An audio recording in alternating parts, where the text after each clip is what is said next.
যে আমরা 10টি বাস বিশ্ববিদ্যালয়ের বিসিএস পরীক্ষার্থী ছাত্রছাত্রীদের জন্য আমরা ব্যবস্থা করেছি।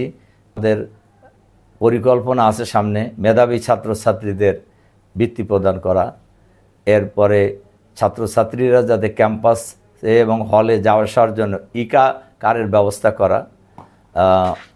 এই পরিকল্পনাগুলি আমাদের আছে। ডাইনিংয়ের খাবার মান উন্নত করার ব্যাপারে কি করা যায়, সহযোগিতা করা যায় কিভাবে, ইত্যাদি পরিকল্পনা আমাদের মাথায় আছে। এবারের বিসিএস পরীক্ষায় রাজশাহী বিশ্ববিদ্যালয় থেকে 731 জন ছাত্রছাত্রী অংশগ্রহণ করেছেন।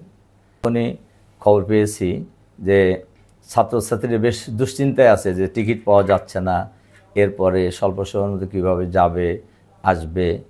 আবার অনেকে ইউনিভার্সিটিরও পরীক্ষার্থী আছে।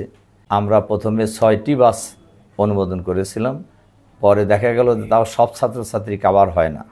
এরপরে এক পর্যায়ে আমরা 10টি বাস বিশ্ববিদ্যালয়ের বিসিএস পরীক্ষার্থী ছাত্রছাত্রীদের জন্য আমরা ব্যবস্থা করেছি। যে এবং আমরা এটাও বলে দিয়েছি যে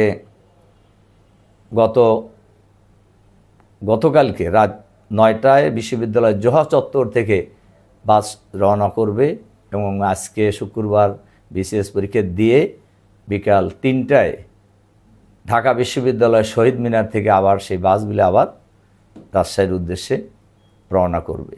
আমাদের পরিকল্পনা আছে সামনে মেধাবী ছাত্রছাত্রীদের বৃত্তি প্রদান করা, এরপরে ছাত্রছাত্রীরা যাতে ক্যাম্পাস এবং হলে যাওয়া আসার জন্য কারের ব্যবস্থা করা। এই পরিকল্পনাগুলি আমাদের আছে। ডাইনিংয়ের খাবার মান উন্নত করার ব্যাপারে কি করা যায়, সহযোগিতা করা যায় কিভাবে, ইত্যাদি পরিকল্পনা আমাদের মাথায় আছে। আমরা পর্যায়ক্রমে আমরা এই কাজগুলি করার জন্য চেষ্টা করব ইনশাআল্লাহ।